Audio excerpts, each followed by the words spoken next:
आदर के साथ शहीदों को श्रद्धांजलि दी। भगत सिंह जी, सुखदेव, राजगुरु, उन लोगों को कल के दिन फांसी दी गई थी।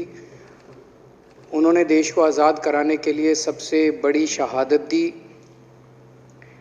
अध्यक्ष महोदय, मुझे बेहद खुशी है कि वैसे तो हम सब लोग सभी शहीदों को नमन करते हैं, सभी स्वतंत्रता सेनानियों का आदर करते हैं, लेकिन उन सभी स्वतंत्रता सेनानियों में एक तरह से दो चमकते सितारे हैं, बाबा साहब अम्बेडकर और भगत सिंह। दिल्ली सरकार ने ये निर्णय लिया है कि बाबा साहब अम्बेडकर और भगत सिंह जी की तस्वीरें सभी दिल्ली सरकार के दफ्तरों में लगाई जाएंगी।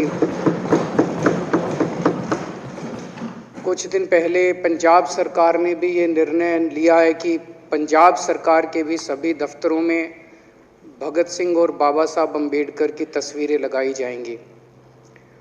जब से ये ऐलान किया गया है, मैं तो सोच रहा था कि हमारे विपक्ष के साथी इसके ऊपर हमें बधाई देंगे, तारीफ करेंगे कि बहुत अच्छा निर्णय लिया गया। शुक्रिया।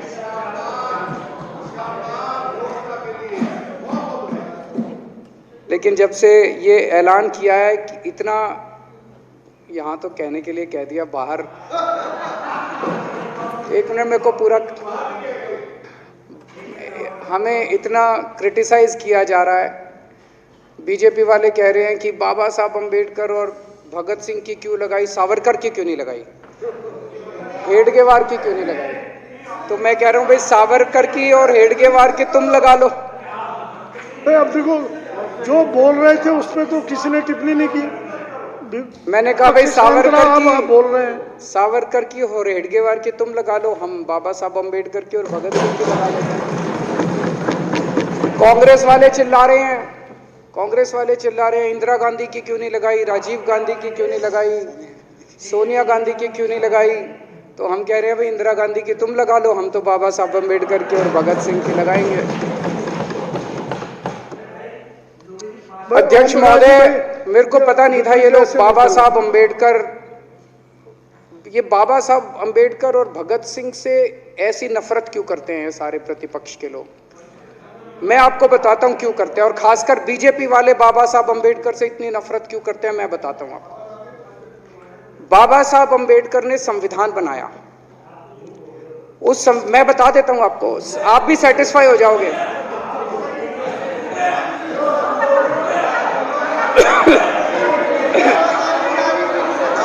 सुन के चले जाना।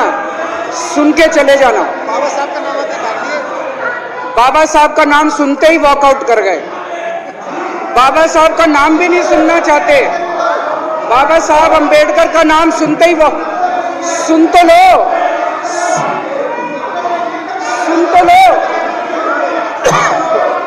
तो तमाशा, और ये सब कुछ जो इन्होंने बोला वो सच बोला। सुन तो लो।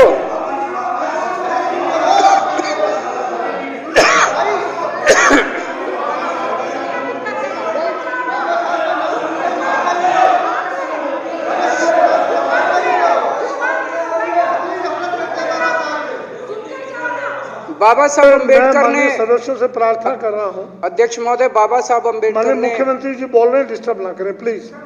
नहीं, ये कोई तरीका। सत्य कौन बोल रहा था? सत्य क्या बिजुली जी ने बोला? सब आप बैठ जाइए। अब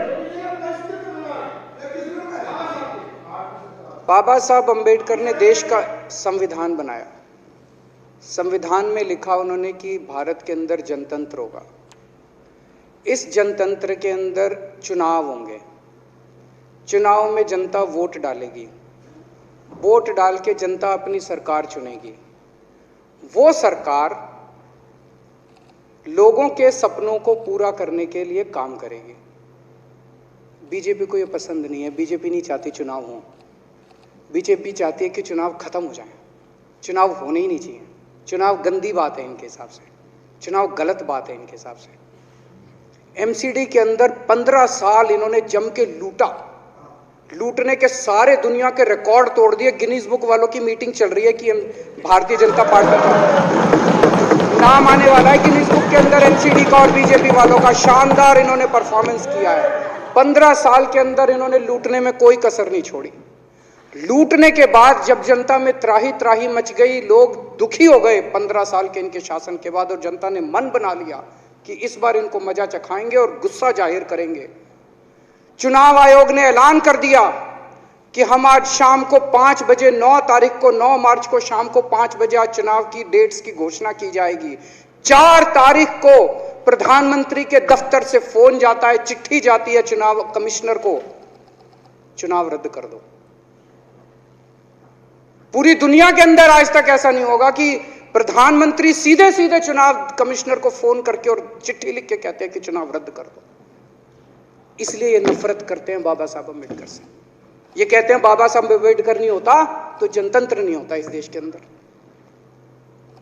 कल एक बीजेपी का बड़ा नेता मिला, बोला जी मैंने तो अपने बीजेपी के बड़े नेताओं को बोल दिया ये चुनाव का चक्कर छोड़ो, एमसीडी में भी एनडीएमसी जैसा कर दो।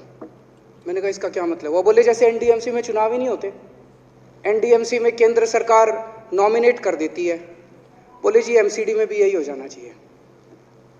अध्यक्ष महोदय, इनका बस चले ना इस देश के अंदर सारे राज्यों में और देश में चुनाव कराना बंद कर दें।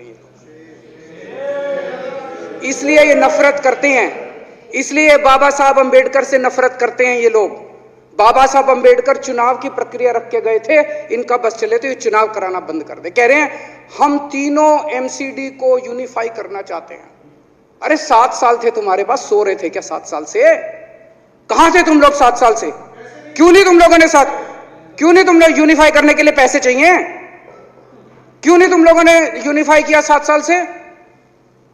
चुनाव के 1 घंटे पहले तुम लोग चिट्ठी लिख रहे हो,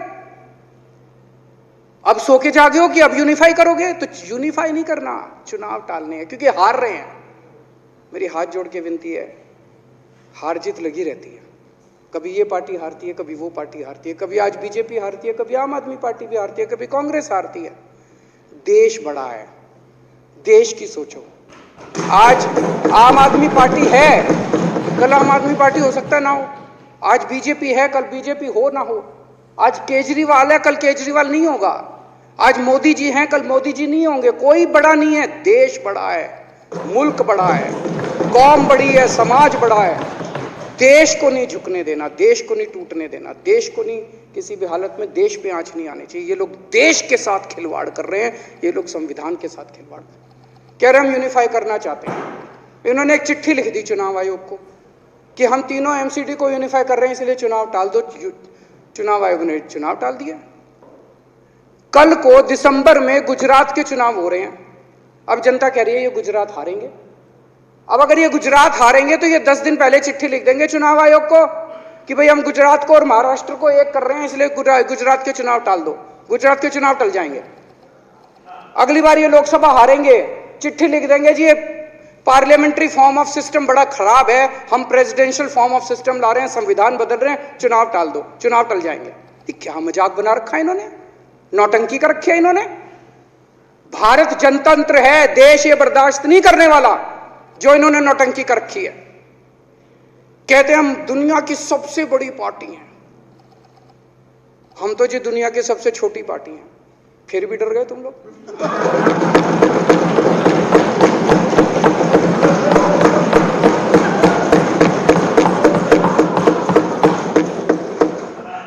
दुनिया की सबसे बड़ी पार्टी दुनिया की सबसे छोटी पार्टी से डर के भाग गई। क्या कायर हो यार। हिम्मत है तो चुनाव लड़के दिखाओ बीजेपी वालों, मान जाएंगे तुम। हिम्मत है तो चुनाव लड़के दिखाओ। कहते हो 56 इंच का सीना है, नहीं तो मान लो 56 इंच का सीना नहीं है, झूठ। नहीं तो मान लो कुर्ते के नीचे 56 इंच का सीना नहीं है, झूठ है ये। कल मैंने देखा, आपको भी बुरा लगा, मैं आपके कमरे में जब चाय पीने आया, आपने मेरे साथ अपना दुख शेयर किया कि जब एलजी साहब ने भाषण शुरू किया, ये सारे खड़े हो गए नारे लगाने। क्या कश्मीर फाइल्स टैक्स फ्री करो, और पीछे से 2 जने कह रहे थे दारू की दुकानें बंद करो। अब इनको भी नहीं पता आज नारे किस चीज के लगाने, ऊपर से आया तो था ऊपर से आया तो था। तो 2 जने कह रहे थे दारू की दुकान बंद करो, आगे वाले कह रहे थे कश्मीर फाइल्स टैक्स फ्री करो, फिर दूसरे वाले ने कहा बे आज कश्मीर वाला नारा लगाना है। तो जैसे रैलियां होती हैं उसमें कुछ टीवी वाले माइक लगा देते हैं कि हाँ जी किस लिए आए हो, तो वो यूं यूं देखता है किस लिए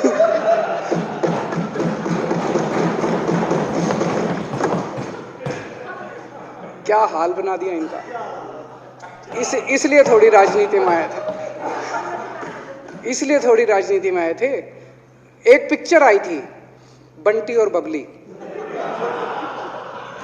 उस पिक्चर में एक सीन था, कुछ लोग एक नेता के घर के सामने जाते हैं, हमारी मांगे पूरी करो, हमारी मांगे पूरी करो। नेता बाहर आता कहता है क्या मांगे हैं, तो सारे एक दूसरे की तरफ, उनको पता ही नहीं क्या मांगे। आज सारे देश की सारी भारतीय जनता पार्टी एक पिक्चर के पोस्टर लगा रही है गली गली में जाके। पूरी सारी भारतीय जनता पार्टी देश में एक पिक्चर के पोस्टर लगा रही है। इसलिए राजनीति करने आए थे, पिक्चरों के पोस्टर। अपने बच्चों को क्या जवाब दोगे? घर जाके बच्चे पूछेंगे पापा क्या काम करते हो? पिक्चरों के पोस्टर लगाता हूं।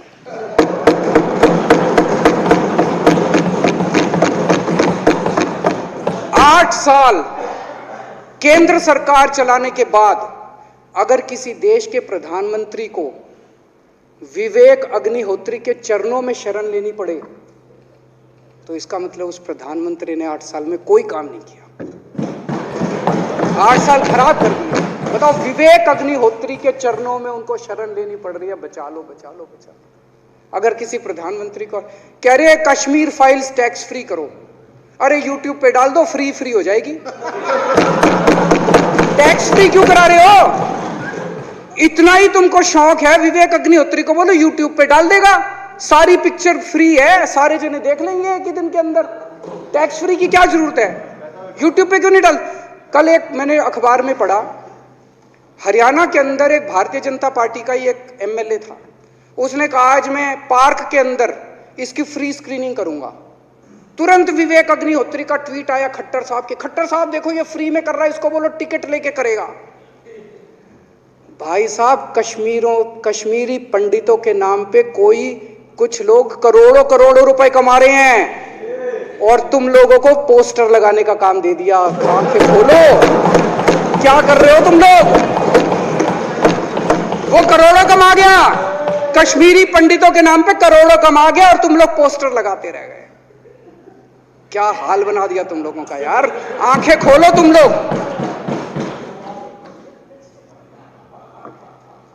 भेड़ बकरियों की तरह हाँक रखा है पूरे बीजेपी वालों को, भेड़ बकरियों की तरह हाँक रहे हैं। एक दिन बोले 3 का कृषि कानून लेके आए हैं, बहुत शानदार है, और फिर नीचे मैसेज आया भाई सारे जने तारीफ करो मोदी जी की। सारे बोले वाह मोदी जी वाह, क्या मास्टर स्ट्रोक है। और मेरे को याद है इसी सदन के अंदर इन लोगों ने उन 3 कानूनों की खूब तारीफ की थी, बोले क्या मास्टर स्ट्रोक है और क्या शानदार कानून लेके आए। 1 साल के बाद फिर आया भाई 3 कानून वापस ले लिए, बोलो फिर तारीफ करो मोदी जी की, भाई कानून बेकार थे मोदी जी। क्या इसी सदन के अंदर इन लोगों ने इतनी बेशर्मी, दिमाग पे ताला लगा रखा, इन्होंने कहा वाह मोदी जी वाह, क्या 3 कानून खराब थे आपने वापस ले लिया, देश को बचा लिया। क्या मास्टर स्ट्रोक, ये क्या हाल बना दिया आप लोगों का यार। फिर थोड़े दिन बाद बोले भाई दारू की दुकानों के खिलाफ करो, फिर सारे जने दारू की दुकान बंद करो, अब दारू ठीक हो गई दिल्ली में? आजकल तो शोर नहीं करते तुम लोग। अब कश्मीर फाइल आ गई, पहले कृषि कानून, रोज काम दे रखा है तुमको, कुछ ना कुछ ऊपर से आ जाता है, काम दे रखा है। अब दारू की दुकानें। मेरा एक ही निवेदन है मेरे बीजेपी के साथियों से, आप तो अपने ही हो, आप तो सब अपने, मेरे छोटे भाई बड़े भाई विदुरी साहब तो बड़े भाई हैं मेरे, आप तो सारे अपने हो यार। थोड़ा सा देश के बारे में सोचो यार, थोड़ा देश के बारे में सोचो। हिटलर भी जो था वो कम से कम अपने चमचों को नौकरी देता था, रोजगार देता था। इतिहास उठा के पढ़ो, उसने रोजगार तो दिया था, इन्होंने क्या दिया आपको? आपके बच्चों को नौकरी दी? आपके घर में कोई खाने पीने का इंतजाम करा? आपकी बिजली का इंतजाम करा? केजरीवाल काम आता है आपके? आपके भी घर की बिजली फ्री कर रखी है। दिल्ली के 12 लाख बच्चों को नौकरी दी है मैंने, स्कूल ठीक कर दिए, अस्पताल ठीक कर दिए। आपके घर में कोई बीमार हो, केजरीवाल दवाई पहुंचाता है, मोदी दवाई नहीं पहुंचाता। केजरीवाल काम आया। मैं बीजेपी के सारे कार्यकर्ताओं से कहना चाहता हूं, थोड़ा सा दिमाग खोलो। बीजेपी के सारे सपोर्टर्स को कहना चाहता हूं, थोड़ा सा दिमाग खोलो। ये भेड़ चाल बंद करो, भेड़ बकरियों की तरह हाँक रहे हैं ये आपको, ये सब बंद करो। दिमाग खोल के सारे जने बीजेपी छोड़ के आम आदमी पार्टी में आ जाओ।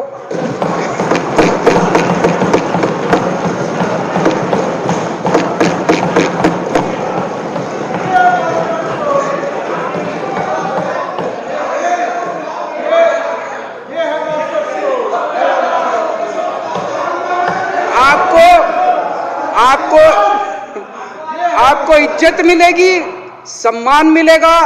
आपसे कतई झूठे नारे नहीं लगवाएंगे। राष्ट्र निर्माण में आपको साथ लेंगे हम, राष्ट्र निर्माण करेंगे आपके साथ मिलकर। ये पोस्टर भी नहीं लगवाएंगे झूठी फिल्मों के। और जो भी करना हो, कम से कम यार ये पिक्चर का प्रमोशन करना तो बंद करो। ये गंदे लगते हो तुम लोग, अच्छी शोभा नहीं देता आप लोगों को। यार आप अच्छे आदमी हो, कुछ करने आए थे राजनीति में, कहां पिक्चर के पोस्टर और प्रमोशन करने में लगा दिया। कल एलजी साहब की स्पीच पूरे देश ने सुनी। एलजी साहब को एक तरह से केंद्र सरकार का नुमाइंदा माना जाता है। एलजी साहब ने भी हमारी सरकार की कितनी तारीफ करी। 50% जीडीपी 5 साल के अंदर बढ़ गया। भारत में आज तक कभी किसी राज्य का नहीं बढ़ा। इतने शानदार काम दिल्ली सरकार ने किए हैं कि केंद्र सरकार द्वारा नियुक्त एलजी साहब ने भी दूसरी सरकार की, आम आदमी पार्टी की सरकार की भूरी भूरी शब्दों में तारीफ की। मैं एलजी साहब का बहुत बहुत शुक्रिया अदा करना चाहता हूं और इस धन्यवाद प्रस्ताव का समर्थन करता हूं।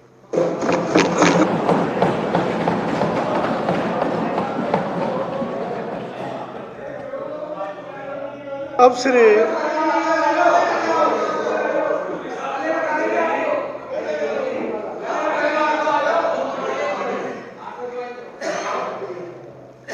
श्री गोपाल राय जी माननीय विकास मंत्री द्वारा प्रस्तुत धन्यवाद प्रस्ताव पर सदन के सामने है।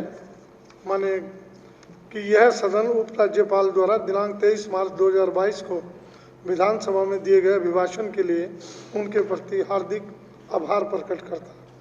यह प्रस्ताव सदन के सामने है। जो इसके पक्ष में हाँ कहें, जो इसके विरोध में ना कहें। हाँ पक्ष जीता प्रस्ताव पारित हुआ। माननीय उपराज्यपाल महोदय को इसकी सूचना दे दी जाएगी।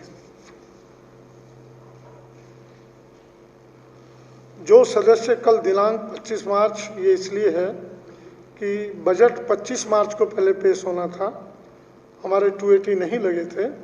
आज 280 हम लगा सकते हैं।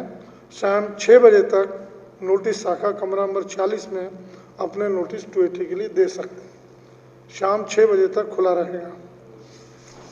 अब सदन की कार्रवाई शुक्रवार दिनांक 25 मार्च 2022 नहीं अब प्लीज एमएलए आरएसएस के बारे में ऐसे शब्दों का इस्तेमाल किया तो नहीं होना चाहिए। तो मैं आपसे आग्रह करूंगा कि उन शब्दों को जरूर डंडा वही लगाएंगे।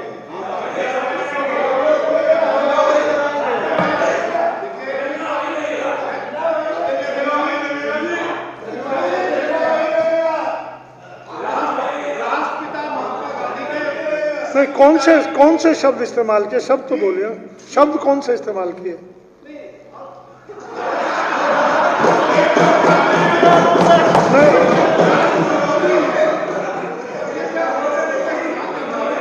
अगर कोई ऐसा शब्द इस्तेमाल हुआ है, आरएसएस देश विरोधी है, उसको हटा देते हैं बस।